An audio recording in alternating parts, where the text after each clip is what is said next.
Thank you, Deputy Speaker. And it's a pleasure to rise and speak to the motion about International Women's Day, and happy International Women's Day to everyone in here today. As I was approaching contributors for this motion and organising the schedule as the Nationals whip, I approached our esteemed leader of the Nationals and asked if he wished to contribute. And his reply, and I quote, "Let the Hansard reflect. I don't need to, it's not our place, we know where we stand, we just do as we're told, you ladies say jump and we say how high." Hear, hear. And I say, it's about time. He is in fact going to speak later on, along with a few of our other Nationals colleagues, including a member for Shepparton who hasn't yet spoken. We'll do so after lunch. As I think about what International Women's Day means, I wanted to take this opportunity to acknowledge just a few of the remarkable women from our region of the great northwest of this state. Recently, Siobhan Stagg, who is an international soprano, she's just been back in Australia recently, very recently in fact, as the Melbourne Symphony Orchestra soloist in residence, and she was presented with the key to the City of Mildura. It's the place where she grew up.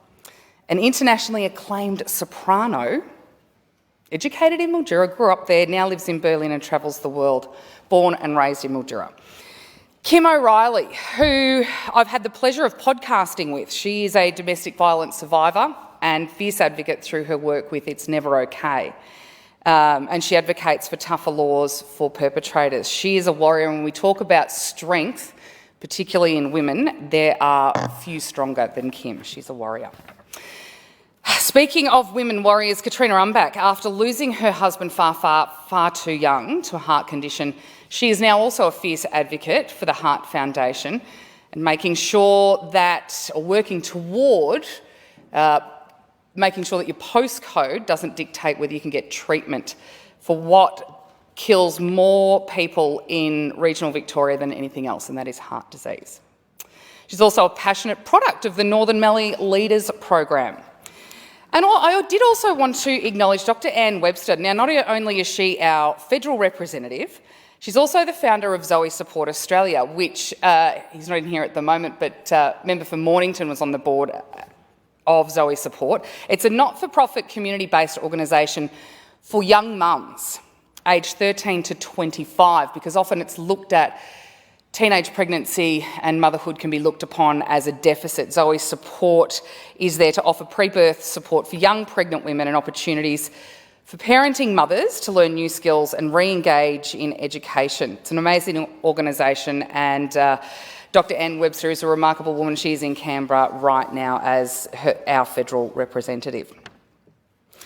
And of course, I do need to acknowledge a young lady who I am eternally proud of, and who is just one of the reasons that I do what I do, and that is my stepdaughter Scarlett, and I'm going to try to hold it together. She has just turned 14, and happy birthday, honey.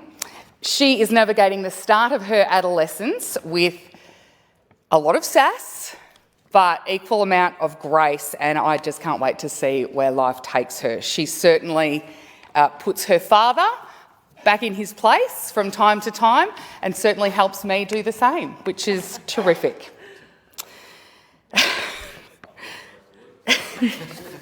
I do not. I also want to acknowledge the mums too in my electorate who raise our future food producers and leaders each and every day. Being a stay-at-home mum is not for the faint of heart. I couldn't do it, but I absolutely commend those that do, and we appreciate you. In my very first contribution in this place, I spoke about the strong line of women that I come from. My Italian grandmother, who emigrated out here to be with my grandfather, who she'd only met in childhood in the 50s. She couldn't cook, and I bring that up all the time because she couldn't cook, but she could work, and I am clearly descended from her, not being a fan of domestic duties and would much rather be out in the field getting my hands dirty working.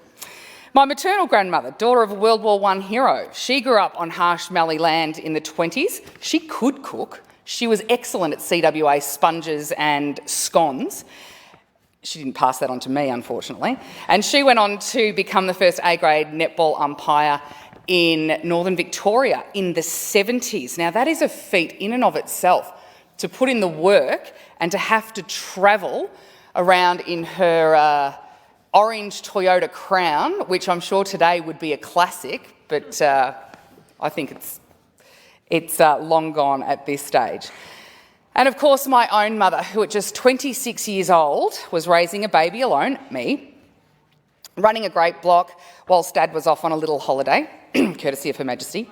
Since then, she's been the driving force and exactly the reason I am the way I am. She went back to work in real estate when farming no longer fed the family, as it does from year to year.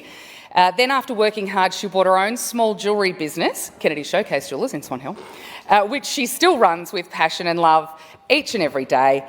And one day, I hope that she actually slows down a bit to enjoy the fruits of her labour, but I think with golf at least a couple of times a week, she's doing that in part already. She is part of the reason I am the way I am, but let's not forget the men that are part of our lives. My dad that could handle my mum and two very, very headstrong daughters. I don't know how he survived our adolescent years, but he did.